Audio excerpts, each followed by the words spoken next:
Hello guys, कैसे हो आप सब लोग। काफ़ी दिन बाद मैं पॉडकास्ट शूट कर रहा हूँ। अब ये देख लो आवाज़ वगैरह। आइए दोस्तों, मिलवाते हैं आपको जीते से, जो कि मेरे दोस्त हैं। आप प्लीज़ इंट्रोड्यूस करिए अपने आप को। शुक्रिया सर। सर्वर क्यों बोल रहा है। आइए दोस्तों, देर ना करते हुए मिलवाता हूँ मैं उभरते हुए गीतकार से, जो अपने बारे में आपको दो शब्द खुद ही बताएंगे। प्लीज़। शुक्रिया आपका मुझे अपने पॉडकास्ट बुलाया आपने। और हेलो दोस्तों, मेरा नाम है जीते। मैं as a composer and lyricist हूँ अपनी फील्ड में।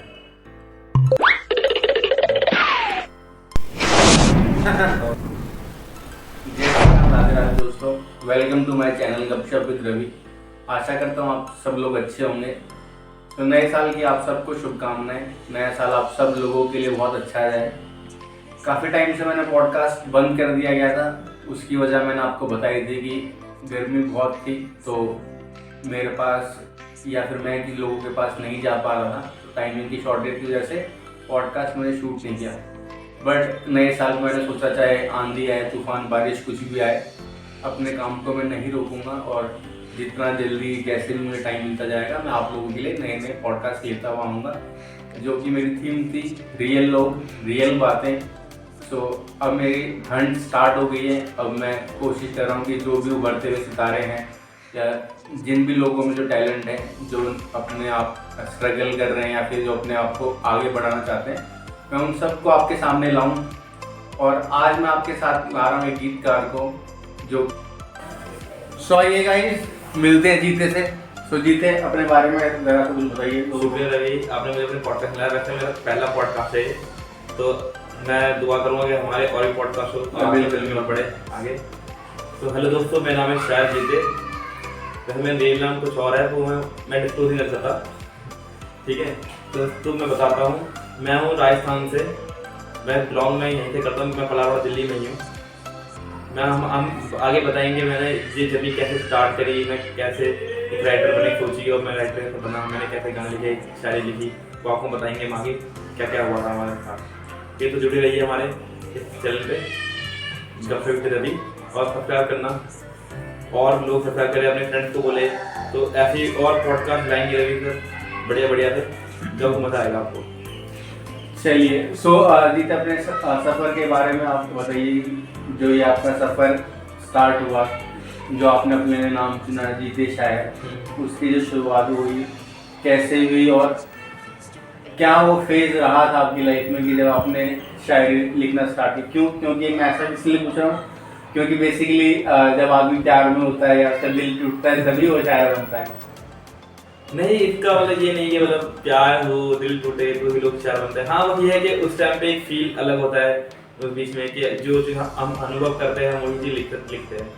अब अगर कोई भी ऐसे कोई भी गाना लिखता है, तो कोई भी गाना लिखता है, हर कोई गाना लिखता है, पर हर कोई इनका एक अपनी थॉट प्रोसेस होता है अलग सबका सोचना। क्योंकि मेरे अकॉर्डिंग हम सिंगर बन सकते हैं प्रैक्टिस से, म्यूजिक बन सकते, म्यूजिक डायरेक्टर बन सकते हैं प्रैक्टिस से, हर चीज़ें कोर्स है आजकल। पर कोई भी आपको लिखना नहीं आता, ये आपके अनुभव ही आपको होते हैं कि आपके दिल में आपकी जो कुछ लोग होते हैं जो अपने दिल की बातें अपने मुंह से बोलते हैं, पर कुछ लोग होते हैं जो लिखना चाहते हैं। तो मैं उनमें से एक हूँ जो दिल की बातें लिखना में ज़्यादा वो करता हूँ। तो मैं कहूँ कि आप लिखते हुए बोलते हैं। हाँ, जैसे भी बोलते हैं वैसे। क्योंकि आपने बिल्कुल सही बोला कि अपनी बातों को एक्सप्रेस करना एक बहुत डिफिकल्ट टास्क होता है। अपने जो आपका थॉट है उसको शब्दों में लिख के बयां करना एक कला है जो कि सबके अंदर नहीं होती। कुछ लोग, अब जैसे मैं कुछ लोगों को जानता हूँ जिनसे मेरी बातें होती हैं, वो कहते हैं कि मैं भी कहानियाँ लिखना चाहता हूँ। अगर मैं अपनी बात करूँ तो बचपन में मैंने भी एक कहानी लिखी थी 3-4 पेज की। तो सबकी लाइफ में एक ऐसा फेज़ आता है कि जब वो कुछ ना कुछ सोचते हैं कि शायद मैं सिंगर बन सकता हूँ, या मैं राइटर बन सकता हूँ, या मैं एक्टर बन सकता हूँ। क्योंकि बचपन से लेके जैसे जैसे हम बड़े होते हैं, अलग अलग फेसेस से हम गुजरते हैं, तो कुछ ना कुछ हर बार आपके जीवन में हर एक मोड़ पे नया वो होता है कि आज अगर आप किसी चीज़ से गुजर रहे हैं तो आपको लगता है कि शायद मैं ये बन जाऊँ या वो बन जाऊँ। बट एक चीज़ को पिक कर पाना कि और उसमें आगे बढ़ना, ये एक बहुत महत्वपूर्ण चीज़ है। और शायर जीते जो हमारे साथ बैठे हैं, उन्होंने अपना एक जो स्कोप है या जो उन्होंने अपना एक पाथ है वो चुन लिया है कि वो आगे चल के गीतकार, आई होप कि वो फेमस गीतकार बने और जितने ज़्यादा वो गाने लिखते जाएंगे और कोई एक गाना ही ऐसा होगा जो कि सुपर हिट होगा और शायर जीते मार्केट में बिल्कुल नए ट्रेंड में आ जाएंगे। सो उम्मीद करता हूँ कि जल्दी वो दिन आए। अभी उनकी जर्नी स्टार्ट हुई है। सो हम और आगे देखते हैं कि वो इस प्रोसेस में कैसे आए, उन्होंने अपना कैसे डाला, कब उनको ये महसूस हुआ कि अब उनको ये लिखना चाहिए। और लिखना, जैसा कि मैंने बोला कि हर एक एज में कुछ ना कुछ ऐसा होता है कि आपको कभी लगता है कि आप ये बन सकता हूँ, मैं ये कर सकता हूँ, बट उसको एक पाथ में लाना है, उसको एक कलम पे उतारना है, अलग चीज़ है। सो जीतन, आपसे ये अगला सवाल मेरा यही है कि जैसा कि आपने बताया कि आपको ये महसूस हो गया था कि हाँ मैं गीतकार बन सकता हूँ या शायरी लिखता हूँ, बट इसको आपने जो आगे का जो प्रोसेस है कि जैसा आप रिकॉर्डिंग करना स्टार्ट कर दिया आपने, या जो आपका जो आपने बताया कि एक ग्रुप है आप लोगों का, वो सब मिल के एक चीज़ों को बनाना। सो आप, मैं चाहता हूँ कि आप दर्शकों को ये बताइए कि सिर्फ गीतकार ही नहीं, इसमें काफ़ी सारी चीज़ें जो होती हैं, कंपोजर हो गया या सिंगर हो गया, उसमें किसका कितना पार्टिसिपेशन होता है। क्योंकि सिर्फ एक जो गीत अगर लिखा हुआ है तो वो सिर्फ, अगर मैं बोलूँगा, वो सिर्फ कागज़ों पर है, उसको भावनाओं में उतारने का जो काम है या जो आपने लिखा उसको सही शब्दों में जो उतारता है वो एक्चुअल में एट द एंड सिंगर, मैं बोलूँगा म्यूजिक, उनका भी उतना ही हाथ होता है। उस बारे में आप क्या कहना चाहेंगे? बेसिकली मुझे जब मैंने करियर अपना स्टार्ट करा, 2015 स्टार्ट करा था, तो हम फ्रेंड्स थे, हम 4 दोस्त थे, स्कूल के थे 4 दोस्त। तो हमें हर किसी को स्टार्टिंग में गाना सुनना चाहता है, जैसे आप पता है हनी सिंह ट्रेंड में था, जैसे हर किसी को गाने सुनना, लता मंगेशकर, किशोर, सबको गाना पसंद थे। हम 90s किड थे तो हमको गाना सुनना पसंद था। तो हम सोचा कि हम अपना फ्रेंड मिलके स्टूडियो खोलते हैं।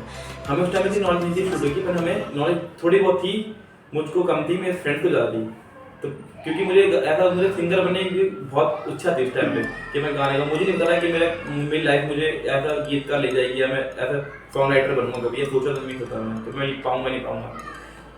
बस हमें तो एग्जाम लिखा है और सब ने, तो मैं सोचा मैं गाना लिख पाऊंगा। तो हमने स्टार्ट करा, हमने स्टूडियो खोला, हमने चीज़ें पढ़ी, समझा। तो अपने फ्रेंड्स ने बोला कि मेरे 2 दोस्त थे, वो कंपोजर थे और भी डायरेक्टर थे, म्यूजिक बनाते थे, कंपोज करते थे गाने। मेरे दोस्त का सिंगर था, मैं भी सिंगर था, तो हमारे में कोई था नहीं जो गाना लिख पाए। तो हम सब छोटे बड़े टूट के लिखते थे, सब मिलके कुछ वर्ड्स आ गए, लिख दिया, ये बता दिया।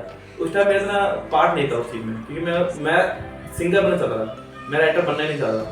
तो फिर मेरे दोस्तों ने हमें बताया कि क्या क्या होता है एक गाने, मतलब एक सिंगर होता है, एक लिरिसिस्ट होता है, एक म्यूजिक डायरेक्टर होता है, एक कंपोजर होता है। तो मतलब एक गाना, मतलब मैंने अगर कुछ गाना कोई लिखा, वो आपने जैसे सही कहा, वो कागज़ पे ही है, जो तो उसमें भावना नहीं डले। एक म्यूजिक डायरेक्टर उसमें म्यूजिक डालता है, कंपोज करता है, फिर मेन पार्ट होता है सिंगर का कि उसमें कौन कैसे गा रहा है, किस हिसाब से गा रहा है, तो हमें एक फील कैसा आ रहा है, तो वो सिंगर एक फील डालता है। और अगर कोई गाना कोई सिंगर अच्छा गा दे तो बढ़िया। जैसे अब मैं राइटर हूँ, अब मैं अगर गाना कोई आप पे गवाऊंगा, मैं ये नहीं कहना चाहता आप बुरा गाते हैं, आप कहना तो आप यही चाहते हैं। और जैसे अगर अरिजीत को अगर मैं अपने गाने दूँ लिख के कोई, और अगर वो गाने गाए तो वो बात अलग होगी, क्योंकि उनकी आवाज़ उनको ब्लेसिंग है इसलिए। और मेरे अकॉर्डिंग मतलब हम एक अच्छे सिंगर बन सकते हैं, सिंगर के इंस्टीट्यूट में जाके, म्यूजिक डायरेक्टर बनते हैं इंस्टीट्यूट में जाके, हम हर चीज़ सीख सकते हैं, पर एक लिखना हम नहीं सीख सकते कभी। ये अंदर से खुद से आता है सबके कि हम कैसे गाने लिखेंगे कुछ भी। अब अगर मैं आपको बोलूँ कि रवि, अगर एक मैं आपको वर्ड दे रहा हूँ, आपको कुछ 4 लाइन लिख दो, कुछ भी लिखो, तो आपको नहीं समझ में आएगा, क्योंकि हमने कभी करा ही नहीं है वो चीज़। क्योंकि आपसे शुरुआत करना काफ़ी मुश्किल होगा, समझता हूँ। तो हमने स्टूडियो खोला, मैंने कुछ शायरी लिखना स्टार्ट करी, शायरी लिखी। फिर मैंने तो फिर मुझे पंजाबी थोड़ी ज़्यादा पसंद थी गाने, तो मुझे वर्ड नहीं पता था, तो मैंने पंजाबी गाने सुने, उनके वर्ड से निकालता था मैं छोटे के, इस वर्ड को क्या बोलते, वर्ड करता, तोड़ फोड़ के मैं लिखना सीखा थोड़े। तो मैंने एक स्टार्टिंग में फर्स्ट 2016 मैंने एक गाना लिखा था, वो गाना मैंने पूरा कंप्लीट करा 1.5 साल में। मतलब वो गाना थोड़ा लिख दिया, थोड़े गुनगुनाना था कि हाँ सर, मुझे थोड़ा कंपोजिंग उस टाइम पता था कंपोजिंग क्या होती है, मैं सोचता था कि ये मैंने गुनगुना रहा हूँ, ये किसी गाने से मैच करता है। होता है कि हिंदी हाँ, नॉर्मली जो हम हाँ। सुनते हुए आते हैं उसी से आपको लगता है कि हाँ यार ऐसा ही कुछ मुझे होगा। कुछ डाउट होता है कि जो मैं लिख रहा हूँ ये लिखा हुआ तो नहीं है उल्टा, तो मैं सर्च करता था कि नहीं ये लिखा हुआ नहीं है। मैंने बहुत चीज़ें सीखी, पंजाबी थोड़ी लैंग्वेज सीखी, ऐसे ही गाने समझ के फिर मैं पंजाबी गाना लिखने आए समझ में। फिर मैंने अराउंड अब तक अपने जो भी गाने हिंदी पंजाबी कुछ भी लूँ तो मैंने अब तक 50 गाने लिख चुका हूँ। पर उनको कोई वैल्यू नहीं है क्योंकि वो कागज़ में ही है आपके अकॉर्डिंग। अब धीरे धीरे हम गानों निकाल रहे हैं। और जो थी बात जो हमारा स्टूडियो था वो आपको तो पता कोविड के काम खराब हो चुका था, हमारा भी स्टूडियो बंद करना पड़ा हमें इस कारण से, कोविड के इसलिए। और हमारा ग्रुप था अब मतलब वो हमारा ग्रुप सब अपने अपनी लाइन में है आगे। अब क्योंकि फिर मैंने बीच में कुछ साल मतलब मैं 1-2.5 साल मैंने ये सब चीज़ छोड़ दी, कॉपी किताब सब उठाना छोड़ दिया, ना लिखना ना कुछ सब छोड़ दिया। तो मेरे एक दोस्त है बहुत अजीज, मेरे ऑफिस के मेट थे पुराने ऑफिस के, उनका नाम है राधा। तो वो भी गाना लिखते थे, शायरी लिखते थे। तो उन्होंने बताया मुझे कि हम गाना स्टार्ट एक चलन आता है नया अपना, तो हमने एक चलन बनाया। जैसे उनका नाम है राघव तो आर, मेरा नाम है जीते जे, हम तो आर जे रिकॉर्ड करके हमने एक चैनल खोला नया, अभी हाल ही में खोला हमने, अक्टूबर में इस चैनल को हमने खोला है। तो हमने उस पर अभी एक गाना डाला है हमने गुनाह करके, उस पर हमारा पहला गाना। ऐसे ही और सॉन्ग आएंगे, बाकी आर जे रिकॉर्ड का डिस्क्रिप्शन दे देंगे नीचे डिस्क्रिप्शन में लिख। तो गाइस मैं लिंक आपको डिस्क्रिप्शन मेंशन कर दूंगा, प्लीज़ जाइए और चेकआउट करिए जो गाना गुना जैसा कि जीते ने बताया इनका आ चुका है। और प्लीज़ उस पर कमेंट करिए, लाइक करिए। आप देखिए कि जो जीते ने उसमें जीते और उनके दोस्त राघव ने जो गीत लिखे हैं उस वो किस हद तक आपके दिल तक पहुंचते हैं। और प्लीज़ उसको चैनल को सब्सक्राइब करिए और विश करिए कि जीते अपने करियर में बहुत आगे बढ़ें और बहुत अच्छे अच्छे गाने हम तक पहुंचाएं। सो जीत, अगला सवाल मेरा आपसे ये है कि अब आपने ये जर्नी स्टार्ट कर दी तो आपको आप इस करियर को आगे कैसे दिखते हैं कि आप इसमें कितना टाइम दे सकते हैं या इसमें आपको कितना स्कोप दिखता है या आप किस तरीके से आप इसको आगे बढ़ाएंगे? मैं अगर इसको एज अ करियर लेके चलूंगा तो मैं इसमें आगे नहीं बढ़ पाऊंगा, क्योंकि मुझे एज अ करियर की तरह जैसे हम कोई काम खोलते हैं, जैसे हमने कोई शॉप खोली और एज अ बिजनेस लेके चलते हैं तो हम उसे बिजनेस माइंड से चलते हैं। अगर मैं लॉस हुआ तो हम सोचते हैं बंद कर दूँ, पर ये मेरा पैशन है, मुझे गाना लिखना पसंद है। मैं ये नहीं चाहता कि मतलब कि मैं इसमें करियर में आगे बढ़ूँ, मतलब मुझे ऐसा किसी करियर चुनूँ, मैं अभी से भी पैशन चुनना चाहता हूँ। पैशन है मेरा, मुझे गाना लिखना पसंद है। अगर मैं इसको एज अ करियर लेके चुनूंगा तो मुझे पता है कि मेरा मन भर जाएगा तो फिर वो चीज़ खत्म हो जाएगी। तो हाँ, क्योंकि लाइफ में अप एंड डाउन आते हैं। हाँ। तो जब आपका डाउन टाइम आएगा तो आपको ये अंदर से फील आएगा कि यार मैं क्यों ही कर रहा हूँ, तब इसमें कुछ स्कोप नहीं दिख रहा। हाँ, तो इसको मैं भी सोचता नहीं, मैं चाहता हूँ कि मेरे लिखे हुए गाने लोगों तक पहुँचे, मेरे जज्बात। तो कुछ गाने होते हैं मेरी कुछ लाइन अगर किसी को रिलेट कर जाए शायरी की या फिर गाने की तो अच्छा लगता है कि हाँ यार लोग जैसे कोई गाना सुन रहे हैं हमें उन गाने फील करवा दे, हम रिलेट करते हैं गानों पे। जैसे कोई गाना सुने हमें लाइन अच्छी लगी कि यार मेरे साथ भी ये हुआ है लाइफ में। ऐसे मैं चाहता हूँ कि अपने जज्बात लोगों के जज्बात समझ सकूँ और लिख सकूँ और लोगों तक वो गाने पहुँचा सकूँ। बाकी तो बस भगवान की दुआ है कि जैसे भी होगा आगे बढ़ पाएंगे हम। बिल्कुल। सो जीता, मेरी आपसे एक छोटी सी रिक्वेस्ट है कि जैसा आपने बोला कि आपका जो गाना गुना आया हुआ है, अगर आप कुछ लाइनें उसकी गुनगुना दें या आपका जो पंजाबी सॉन्ग्स आपने लिखे हैं उसमें से कुछ अगर आप सुना दें हमारे दर्शकों को। तो पहले मैं आपको हमारा जो गाना गुनाह आ चुका है वो सुनाता हूँ। मतलब मेरी आवाज़ थोड़ी रहती है तो माइंड मत करना उस चीज़ को लेके। ये गाना मेरे दोस्त राघव मैंने लिखा है मिलके। हमने हमें लिखने में चैलेंज मुझे थी बहुत, क्योंकि दोनों थ्रोट्स पत्थर अलग अलग है, समझना अलग लगता है। तो सुनिए। है सजा मुझे मिली ये किन गुनाहों की, मैं बैठा हूँ यहाँ लेके आँखों में नमी, दूर है वो अब निगाहों से मेरी, तड़प मेरा ये दिल महसूस हो तेरी कमी। ये गाने की लाइन पे कुछ, बाकी आप गाना शुक्रिया, बाकी आप जाना चैनल पे हमारे वो गाना सुनना, बताना, कमेंट करना। अच्छा लगे तो कमेंट करना, अच्छा लगे तो लाइक करना। और अगर आपको और गाने चाहिए अपनी लाइफ रिलेटेड तो चैनल को सब्सक्राइब भी करना। आपके लिए भी और गाने आ रहे हैं, रोमांटिक, सैड, सब गाने सब आ रहे हैं। सो जिन्हें मैं पॉडकास्ट को और ज़्यादा लंबा ना करें, लास्ट में आपसे एक शॉर्ट में सवाल पूछना चाहूँगा कि जो अपने जैसे कि बहुत सारे लोग होंगे जो ऐसा सोचते हैं कि शायद वो लिख सकते हैं, लिखना चाहते हैं, सो उन लोगों के लिए आपका क्या कहना है कि वो किस तरीके से शुरू कर सकते हैं? अगर किसी को इसी फील्ड में आपकी तरह, अगर आप जैसे कि किसी के मन में ऐसा होता है कि मैं शायद ये कर सकता हूँ, या जैसे कि आप कह सकते हैं कि उनको एक महसूस होता है कि ऐसा कर सकते हैं, तो आप उनको क्या एक गाइडेंस देना चाहेंगे कि जो ये सफ़र होता है लिखने का या जो थॉट प्रोसेस है उसको कैसे शब्दों में बयान करके और किस तरीके से वो भी इस चीज़ को फॉलो कर सकते हैं, या वो ताकि वो मतलब लिख सकें अच्छा और उनका जो विचार है वो अपना और लोगों तक बता सकें? जैसे मैंने बताया था कि मतलब हर कोई ये चीज़ नहीं सीख सकता। तो अगर मेरे अकॉर्डिंग, अगर आपके ऑडियंस जो भी है जिनको गाने लिखना पसंद है, क्योंकि स्टार्टिंग से ही आता है, आप थोड़ा मतलब अपने मेरे अकॉर्डिंग तो आप थोड़ा लिखना सीखिए, मतलब वर्ड को। अगर आप कुछ भी लिख रहे हैं, अगर आप कोई भी एक वर्ड भी लिख रहे हैं, उन वर्ड का आपको मतलब पता होना चाहिए। अगर आप इसको सोचिए, अगर आपकी कोई लाइन है तो उसका पूरा वर्डिंग का मतलब पॉजिटिव है और एक वर्ड नेगेटिव कोई डाल दोगे बीच में तो उसका पूरा मतलब बदल जाएगा। जैसे अगर हम होते ना, क्या सोचते हैं ये राइमिंग मैच के तो डाल दो, पर हमें उस चीज़ का मतलब पता होना चाहिए पूरा कि हम किस चीज़ में कर रहे हैं, हम किसी चीज़ को भावना को ठेस में बता रहे हैं अपने लाइन से कुछ भी।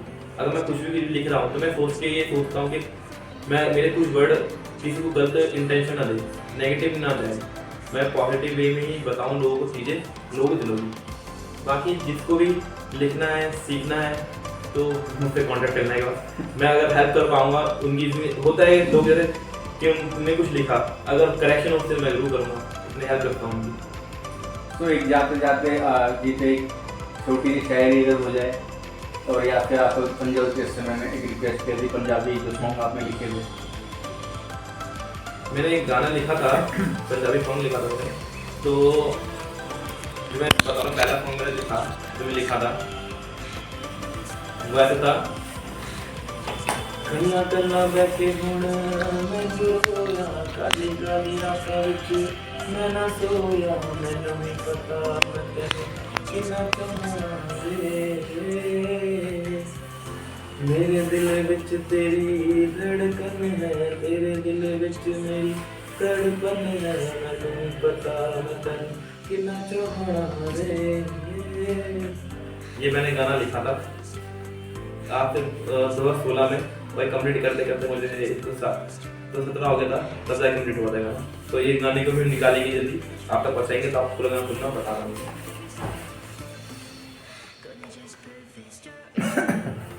सो गाइज, आई होप कि आप सब लोगों का पॉडकास्ट अच्छा लगा होगा और कुछ ना कुछ सीखने को मिला होगा कि किस तरीके से आपका जो थॉट प्रोसेस होता है या जो आपके विचार होते हैं आपके मन में, कि या जो आपका पैशन होता है उसको आपको फॉलो करना चाहिए।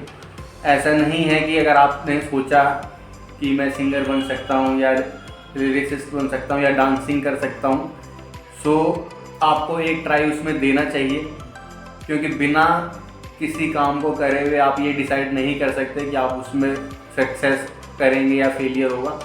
तो प्लीज़ जो आपका मन है उसको करिए, एक बार तो एटलीस्ट आपको लाइफ में वो ट्राई ज़रूर करना चाहिए, और उसके बाद जैसा जैसा आपकी किस्मत होगी वो आपको आगे ले जाएगी। बट ये कभी हमें नहीं सोचना चाहिए कि मैं ये चीज़ नहीं कर सकता या मुझसे नहीं होगी।